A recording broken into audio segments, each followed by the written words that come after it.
being said, we'll get started.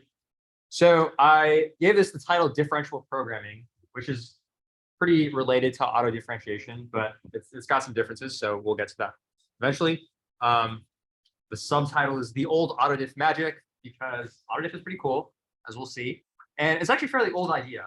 So you can trace it back to like I think around the 1980s or so. So there's a big gap between when it was first kind of discovered and then when it got, being used in production and turns into what it is now. So the hope of this talk is to give you some sense for where it came from and why it's interesting. Okay, so I'll just start with a summary so we're all on the same page.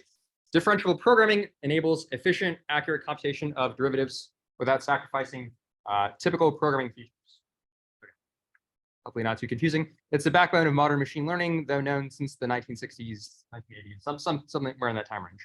And this is the primary function of tools like TensorFlow, PyTorch, Jazz. So show of hands, who's used one of these tools? Yeah, so if you don't know how it's working in the background, you'll know by the end. Okay, so just a point on notation, again, so we're on the same page. And this is a pretty casual thing, so if you have any questions at any point, you can stop me. My goal is to deliver this information in a way that makes sense to you. So if I'm speeding up or you don't get what's going on, just raise your hand and say stop. Okay, so you have a function, real number, it's got a derivative df dx, f prime x. If you got a function that takes in multiple inputs, then you got partial derivatives with respect to each of those individual inputs. The gradient just collects those into a vector, right? And then we're also sometimes interested in a Jacobian matrix where you've got multiple functions and multiple inputs. You collect those partial derivatives into a matrix. Okay, now, so you'll notice that all of these cases basically reduce down to finding partial derivatives. So we can just focus on that problem and then we'll get the rest for free. Okay, so the story begins. I'll start with perceptrons. Very old idea, but it's just a good way to get the ball rolling, nice warm up. So it's probably the simplest ML algorithm you can find that shares commonalities what we still do today. Its job is binary class linear classification. Okay, so your output is some label. It's like +1 or -1. Your input is some vector x, and it's linear because we're just going to take a dot product with some weight vector. Okay, and this was really originally used for image recognition. Okay, so it's a little cut off at the bottom, unfortunately, but the perceptron loss is pretty simple. So why is our prediction? Okay, so if the prediction is incorrect, then you get no points, 0. If it's correct, you get 1. Man, I'm really annoyed with these. Let me just. Okay, that didn't fix it. Whatever. Okay, so one way you can write this is with a ReLU. This is just a fancy way to rewrite it mathematically. What you would be seeing in this plot is you've got the x-axis down here, and then all these losses are 0 after here, and then they're the negative slope here, right? So all it means is you penalize if you get it wrong, you get it's fine if you get it right. Okay. All right. So gradient descent, pretty standard, tells us how to update model parameters. Under certain conditions, we can guarantee convergence. So fairly standard. So, okay, now I go and put on my math hat and I say, okay, what's the gradient of ReLU? I do some thinking. Okay, it's like that. Okay, I get an update rule. If I'm incorrect, then I change my weights using this rule. Right, and then there's a theorem that says if your data set's linearly separable, then you get convergence guaranteed with enough iterations. So this is pretty straightforward. You can code this up in in 20 minutes. It'll work. Whoop-de-doo, right? So this is easy enough for a simple example here, right? But of course, the problem is that my data set might not be linearly separable, right? I might be doing some more complicated tasks where it's not just +1, -1. So obviously, this isn't going to scale up. If I've got a more complex model, if I have a more complex loss, then I have to take the gradients by hand, right? Because what I skipped over here is that I have to go and sit and think about what this gradient is. So if I don't want to do that, can I get the computer to do it for me, right? So that is the setup for what we're talking about. So we're going to talk about 4 techniques that you could use if you wanted to differentiate a function with a computer. Well, I mean, manual would be yourself, but the other 3 that we're going to focus on: numerical, symbolic, and automatic. Okay, so here's a nice diagram I pulled from paper that shows you what all these things look like. So in the top right, there's manual. Well, okay, so you got some function that you care about that's in the top left. And then here's a programmatic representation down here if you have to code it up. So in manual differentiation, you're going to go and you just like, you do the math on paper, and you type it up. Symbolic differentiation is what you do in a calculus class. It's going to like, find the answer for you. Are we there? Numerical differentiation is kind of a completely different approach. You just kind of evaluate and do a difference quotient. And then automatic differentiation is in its own place here. We'll get to that. But this is just to give you a big picture view of what's going on. Okay, so as we said, manual differentiation, it's complicated, it's time consuming, it's error prone, it's not scalable, right? Let's say I decide, halfway through building my model, oh, I want to do a different thing. Well, now I have to go and do all this stuff by hand again. It's not very good for prototyping. Okay, so it's bad. Don't manually differentiate. Numerical differentiation, like I said, you compute the difference quotient. So this is from AP Calc BC or whatever. You just pick some particular value of epsilon, 10 to the negative 3, 10 to the negative 5, whatever. And then that's it. This is in Python. It's as simple as that. You take some function, you do the difference quotient, right? So here I'm doing x squared, and I'm going to evaluate at 3. Now you'll notice that this is a very simple example. I should expect 6, right? But I get like 6.00099, whatever. So the pro is that all I'm using here are standard floating point operations. So nothing too complicated there. I'm also agnostic to the form of the function. So that's a pro. Like you could change whatever function you're looking at, and this thing doesn't care. Problem, if I have some gradient that I want to compute, then I have to do n different computations for each of those dimensions, because I have to perturb only one thing at a time. And as we just saw, there's some sensitivity to floating point mechanics, right? So you can try to be clever with the step size, but fundamentally you'll always be a little bit off. And in machine learning, where we have things like vanishing gradients and stuff, like this is not something we want to really deal with. Okay, so symbolic differentiation, very cool. I actually have no idea how this works, but this is Mathematica. It's a screenshot that I took. Mathematica is super neat. Basically, all the variables it will treat as symbols. So you can just say like x, and it won't tell you like, oh, x is undefined. It'll just treat it like a symbol. So I say df of x with respect to x, it says f prime x. It doesn't really matter. It knows the chain rule, right? You give it some arbitrary function. It can be as complicated as you want. It'll do something with it to get you the right answer. But you have to use a special tool like this, which is equipped to handle variables in this way, right? This is not something you're going to get in your normal programming environment.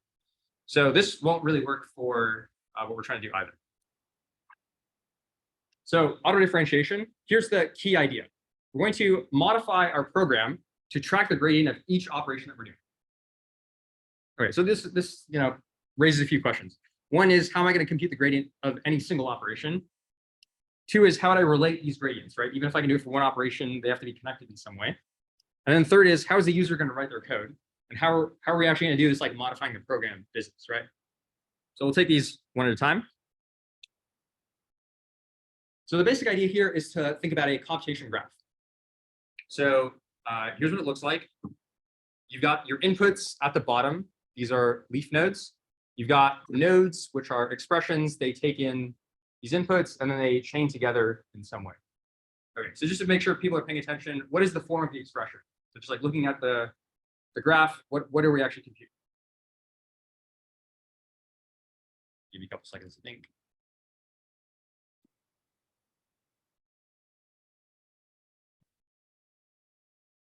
So,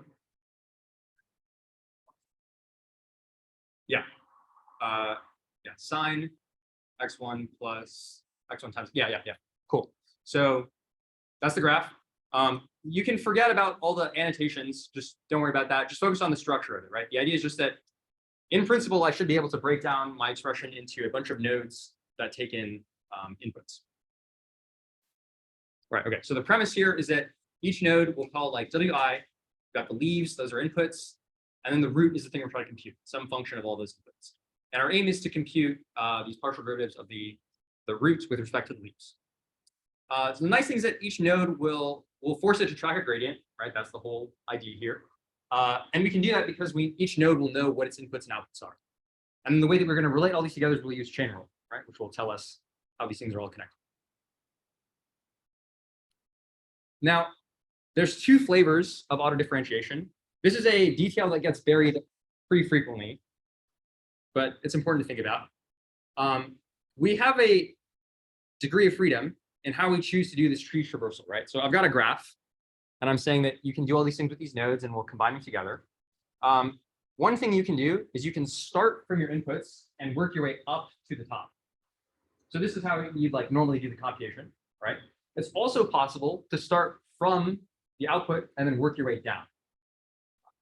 Either method is possible. There's like a priori, no particular reason for picking one or the other, although we'll see some trade-offs later. But I'm just trying to make the point that you can do it either way. So this is called forward mode or reverse mode. So forward mode means you start from your inputs and you work your way up to the thing you're computing. Reverse mode means you start with the output and then work your way down to the inputs. Okay, so don't get too afraid by the math. It's fairly straightforward. We're just doing chain rule, right? So we got partial y, partial x is some input. And then I can break that down with my intermediate nodes, w. And then we have to ask, like, okay, what is the derivative of that thing? And then you repeat this process recursively, right?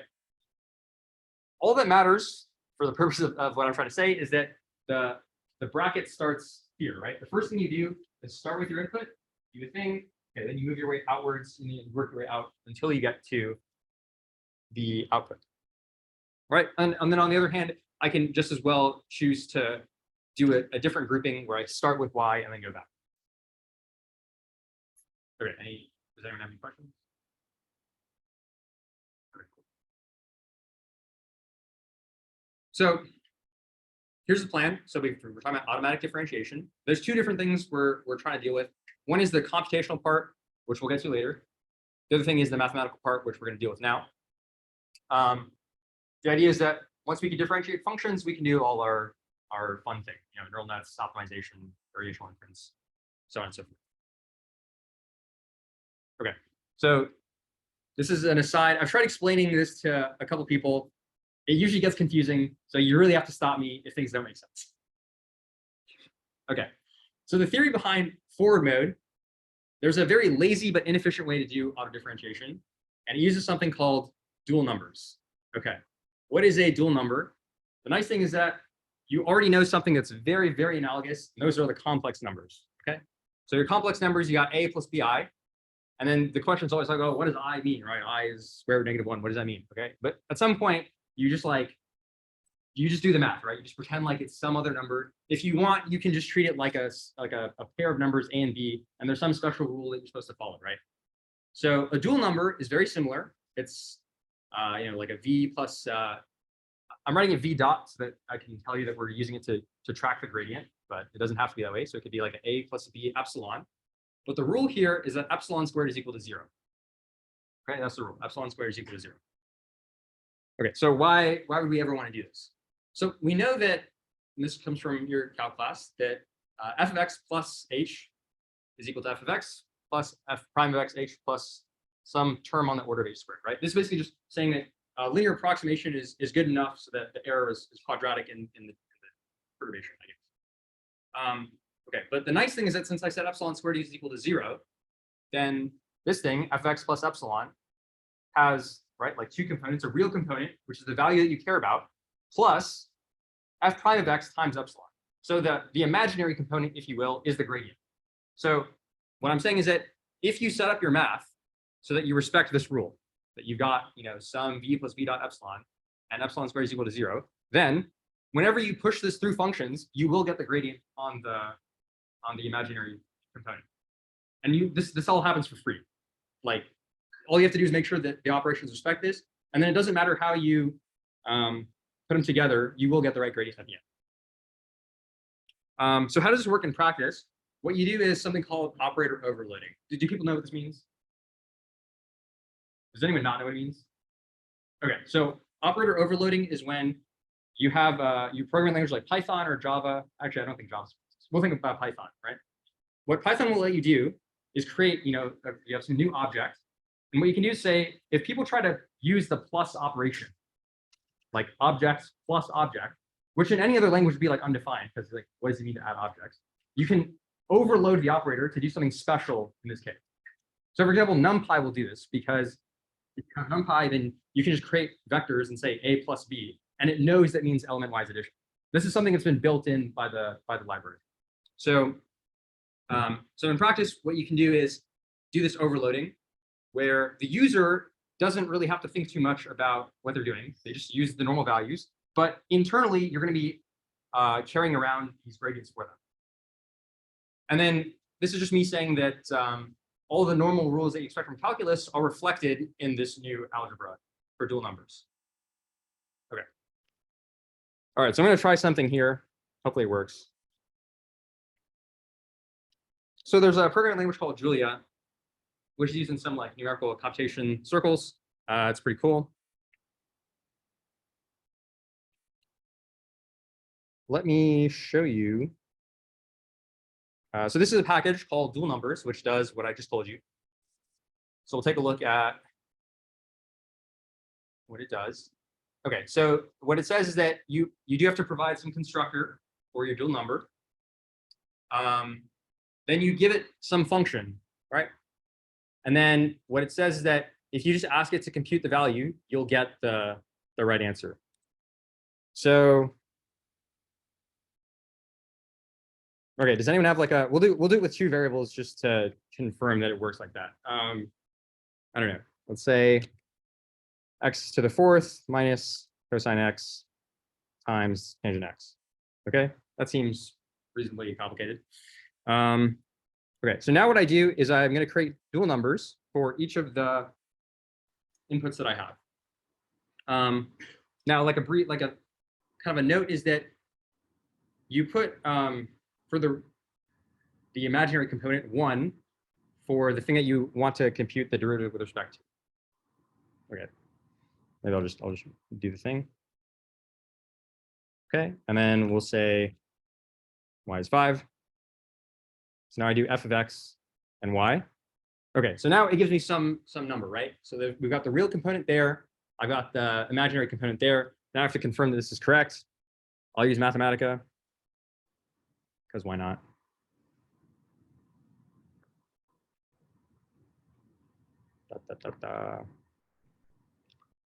Okay, so I'll define the same function here. It's x to the fourth minus cosine x tan x. And then I'm doing f of 4 and 5, yeah? Why did you make it f of x and y? Oh, okay, yeah, sorry, this is a good point. So it's a function of both variables. What I'm trying to do is compute the gradient with respect to x. So somewhat confusingly, I'm evaluating the function for x and y at that point, 4, 5, but I'm getting the gradient for x at 4. Okay, so hopefully this is correct. 256.757, yeah, that is correct. Now what I want to do is the derivative. Mathematica has a very funky syntax. So this is 4, and then the y is 5. Is this correct? 256.654. Okay, yeah. So it does what it's supposed to do, right? All this to say that the symbolic, fancy Mathematica stuff, you'll get for free if you just use dual numbers. Wait, it's still lost. Is that your dual number? Okay, yeah. So this is.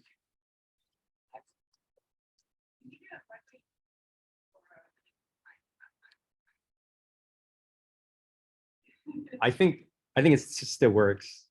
Yeah, but Okay.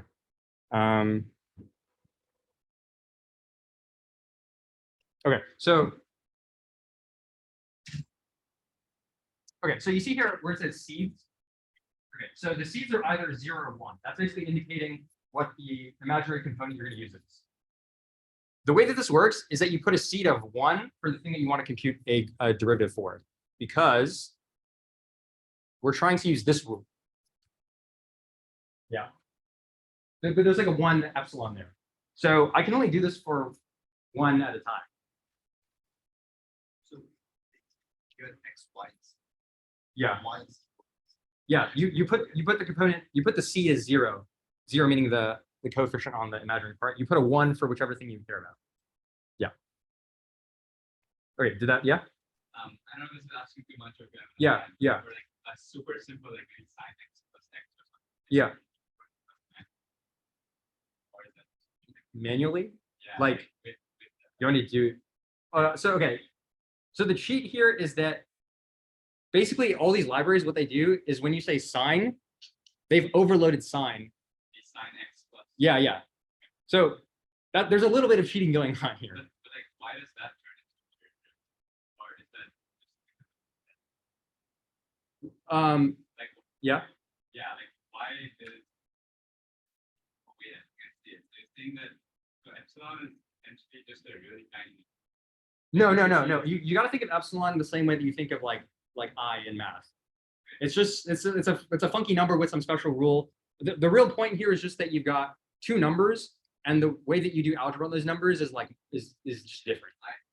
Yeah. I remember once somebody had told me that if you look at epsilon as just a 0.0000 something, Yeah. then it kind of makes sense that that squared is essentially 0. And then that just clicked for me because that means f of x plus epsilon is just the same as f of x plus the derivative in a certain direction. So like one step. Yeah. Does that make sense? So it just clicked. Yeah. Do you, off the top of your head, do you know if I'm like using epsilon poorly here because epsilon's already used in this context? Oh no, that's why. This is fine, right? That's why this is false. Okay. Okay, so I think actually you're on the right track then. Is epsilon identically 0? No, it's not identically Epsilon 0. squared is 0 because epsilon, think of it as a super tiny number. So if you square a super tiny decimal, it's just going to become super small. Oh yeah. Basically what we've done is replicate the algebra of like differentials. Like you talk about dx and you're like, oh, dx is a tiny number. Like what does it mean to like dx plus dy, right? Basically we're just like, oh, you can just do it like that. Dx squared is 0. Yeah, dx squared is 0.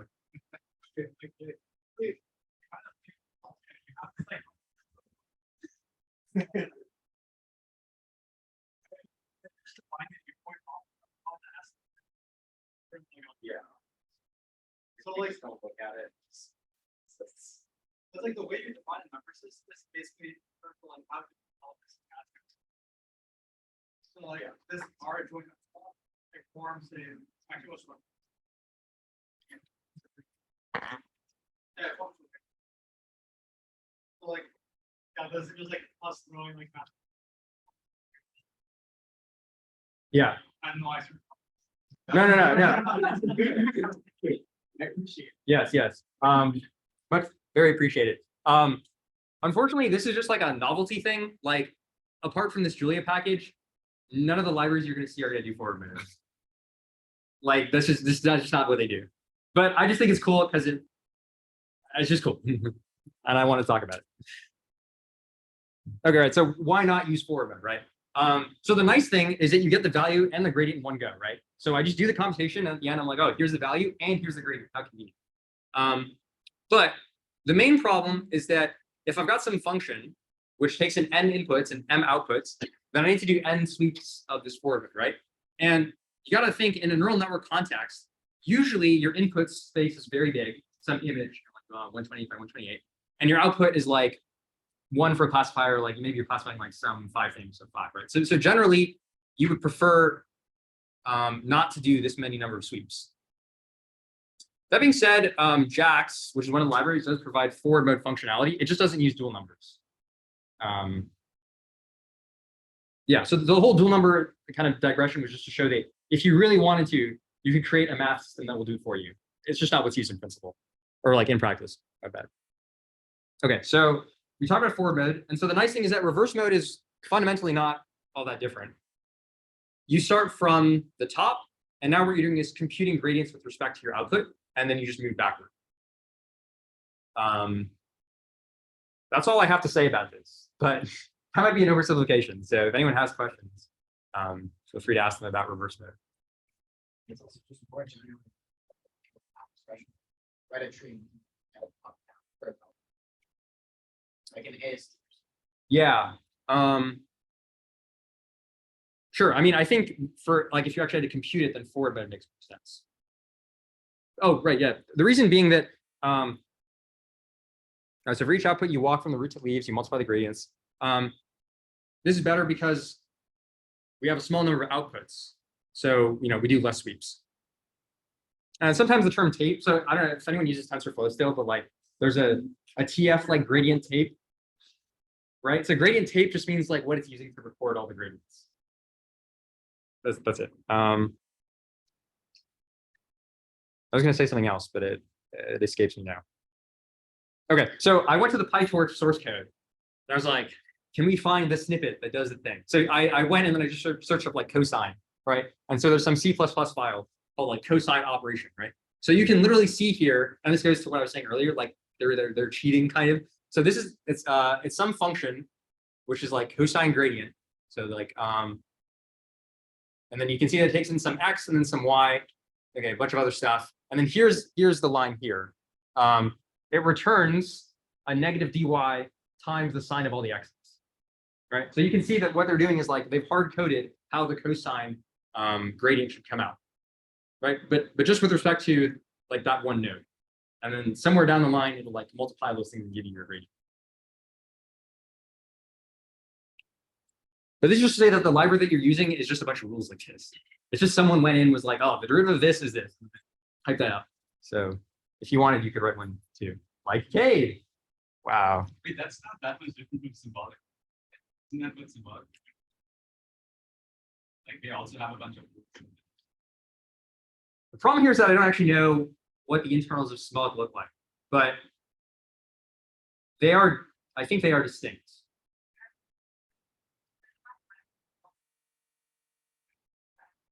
Yeah. Right. So Sage Math is another library that does this. I'm not sure how they do it, but I think they're open source, so we could find out. Okay, so now we'll talk about some. So we've covered all the math that covers this. Now we'll talk about some implementation details. Okay, so one thing is that all the big libraries are written in C++. Just so you know. There's two ways that you can go about doing this. The problem is that a lot of modern systems like don't fit neatly into one of these two categories. So although I wrote like PyTorch is this, and TF, and who even uses TI, and Jax use that, like the lines are very blurry. But source code transformation used to be, I think, kind of the thing you do. So someone writes their code, function.c. They're like, cosine blah blah plus x to the fourth. Then your auto-differentiation tool will take in that C file and then output another C file, which only computes the derivative. And then, you could compile that thing and then it'll compute derivatives that way. As you can imagine, this is a little bit cumbersome because like you have to have this separate tool to do the thing. Generally speaking, the operator overloading method is a little better, where you just define some dual numbers in the background, or you do like the gradient tape thing of TensorFlow, and then you just kind of let the person write their code, and then you do all this work for them.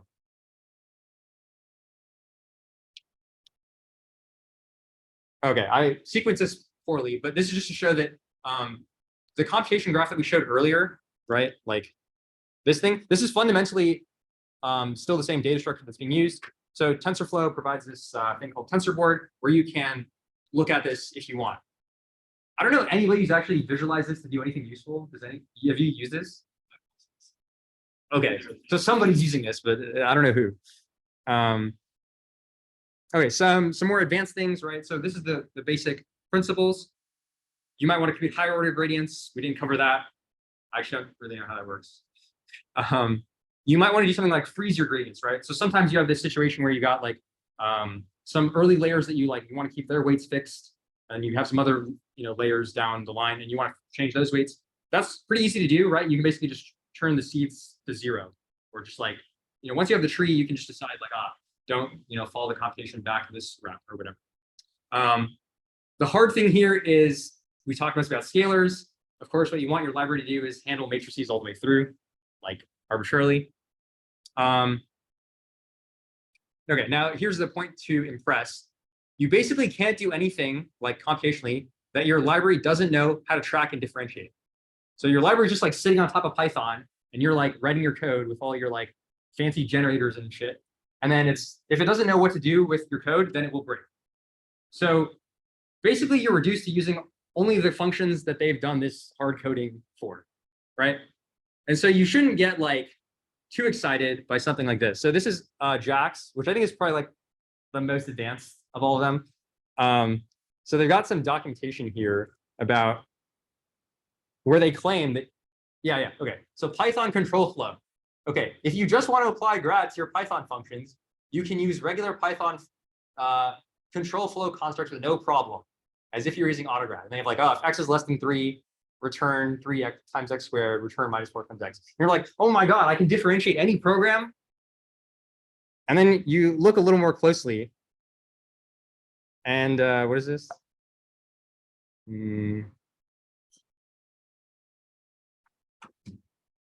Yeah, okay. Structured controller flow primitives, right? This is the advanced shit, right? What do you see? Oh, your condition has to be differentiable. Wow, what a nice caveat. So, oh, again, there's forward mode going on. So, one thing that Python lets you do is like operator overloading all this stuff. So it looks like you can do, all the stuff you're normally accustomed to, but really you can't. So you got to be careful. Now, where do my slides go?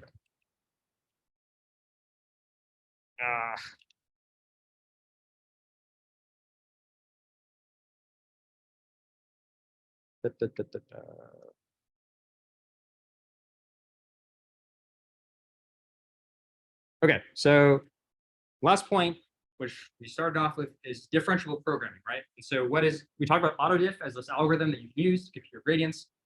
What is differentiable programming? It's basically the idea that once you have your libraries that can do all these things, you're enabled to do really cool stuff. So I just want to highlight two things. One is a differentiable physics engine, right? So now that you have your library, it might be possible to create a physics engine, right, that simulates the motion of robots and objects and all this stuff. Then your gradients can run back through the engine. And this will give you a lot more feedback, right? So the idea would be something like, I'm interested in some robotics context, and my robot's going to make some motions, and then I want to train it to say, don't do this, do this, right? Now, if my physics engine is a black box, then I have to learn kind of at a high level, right? Just vaguely when I made these motions, and there's some gap, and they're the bad behavior, right? It's nice to have the engine differentiable, because that means that you can change the motion, change the way that this weight here leads to this particular motion of this joint. And so you can backprop through that. You get a lot more feedback then. So the hope is that you might be able to have a completely end-to-end system, completely on a machine, and you just train through your engine. And one last thing is differentiable neural computer. This is something that DeepMind has worked on. So here you have the network is a computer, and it's accessing some memory. And then you train the computer using gradient descent. So yeah, I guess your computer could be differentiable now. I still have to think about what this means. These are just words. But I don't know, that seems exciting now. Yeah.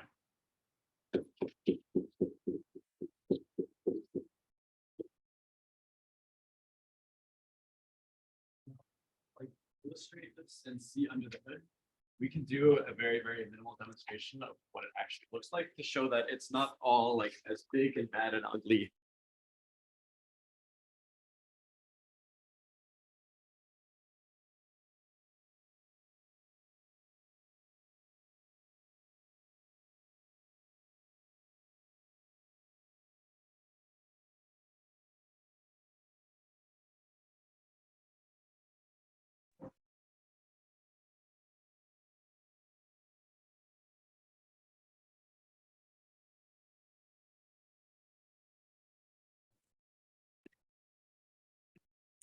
Okay.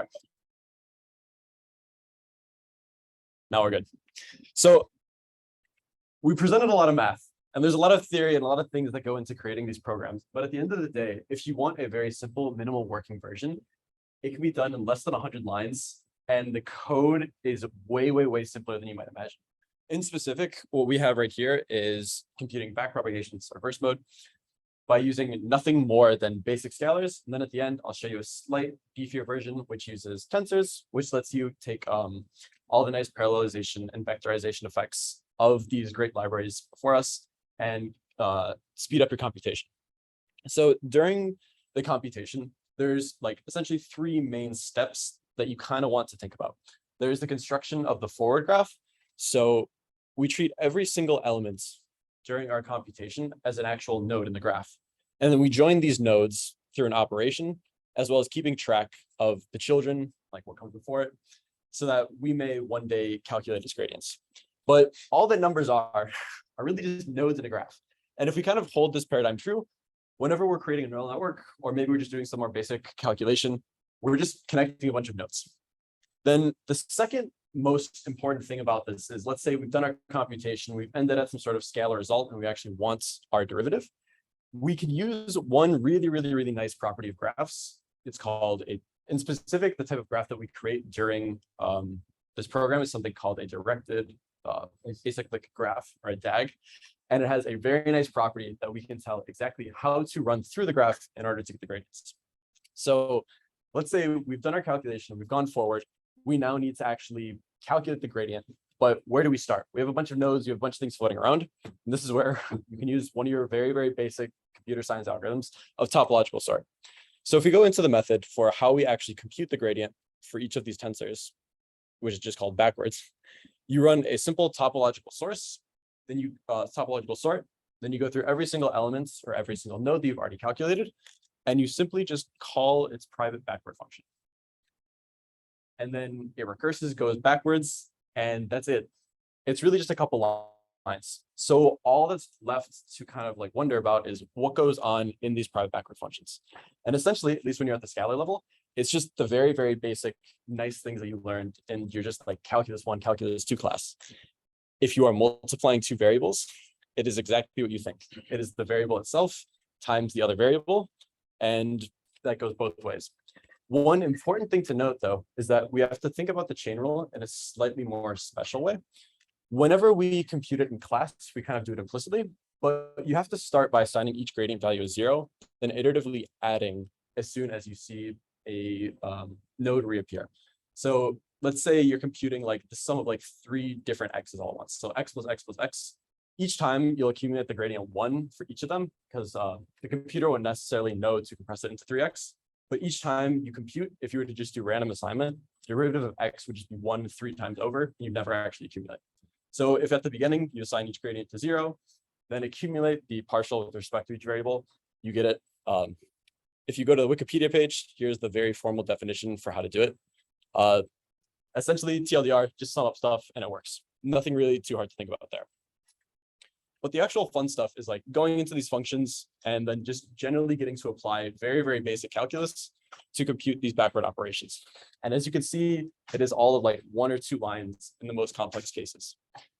So then this is essentially an implementation for the Scala version. Sorry, it's not live coding. If you want to see that, there's a dude named Matt Johnson who's in charge of JAX that can do it in like 20 minutes, or there's a really good lecture by Andre Karpathy. The main thing I like wanted to show off is the jump that happens when you go from differentiating with respect to scalars to differentiating with respect to tensors. So if we scroll down, we have a slightly beefier version that's essentially the same number of lines that does all these operations on tensors. Then the fun thing that we'll do is we'll see the speed comparison between doing graph generation using individual scalar values of the matrix, so going through 1 by 1 by 1, versus what happens when you actually vectorize these operations and make use of your full CPU or hardware accelerator at runtime. So what differs from scalars to tensors? Not that much. It's just a few minor operations. Essentially, at the end of the day, treat each tensor, you treat each thing as having the same 0 gradient, but instead of it being a 0 scalar, it's a 0 tensor. And then during your operations, sometimes you either do like element-wise multiplication. For example, if we look at our ReLU function here at the bottom, you just multiply it by the implicit like derivative and stuff like that. But sometimes you have like more complicated things if you have to do matrix multiplication. Let's see, right in here, a few transposes and a few extra things. But the main thing to take away from this code is that going from tensors or going from scalars to tensors doesn't make that big of a jump, and it's just as easy to do. However, the interesting thing is what happens at like runtime with your speed. Then again, the backward is the exact same backward algorithm as before. Nothing interesting has really changed here. So the reason that we like want to talk about the difference between scalars and the difference between tensors is for speed. If you use a modern day deep learning library like TensorFlow, JAX, or PyTorch, you'll get much faster results due to hardware accelerators. But this is at least a very nice use case of showing how much parallelization and vectorization can speed up your program. So what we're doing right here is literally just adding up 2 like random NumPy arrays that are both in the set of like R1024 by R1024. So just 2 large, roughly 1,000,000 entry matrices. And then one version using this thing called a value creates scalar wise or like individual matrix element wise values and does the gradient computation over those.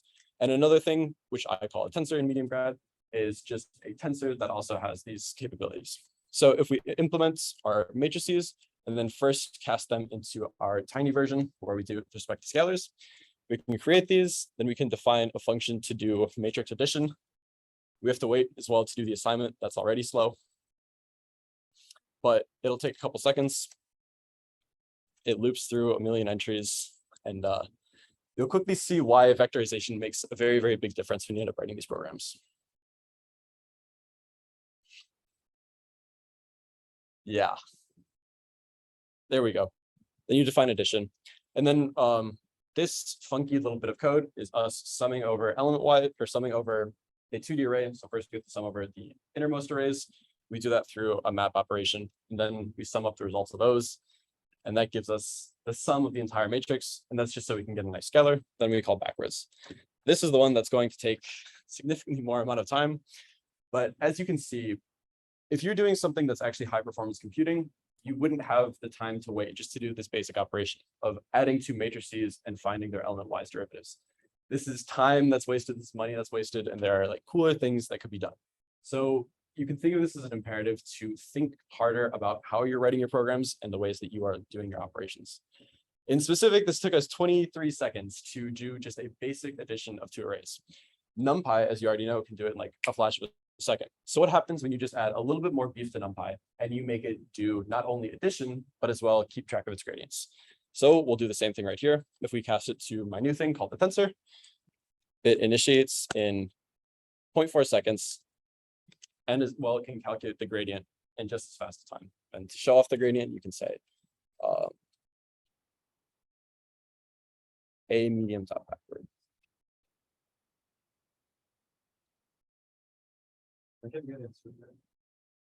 I'd love to go to insert mode if it let me type. You'll have to take my word for it, but I promise there are gradients. But yeah, this is kind of just like a call to action to think about vectorization.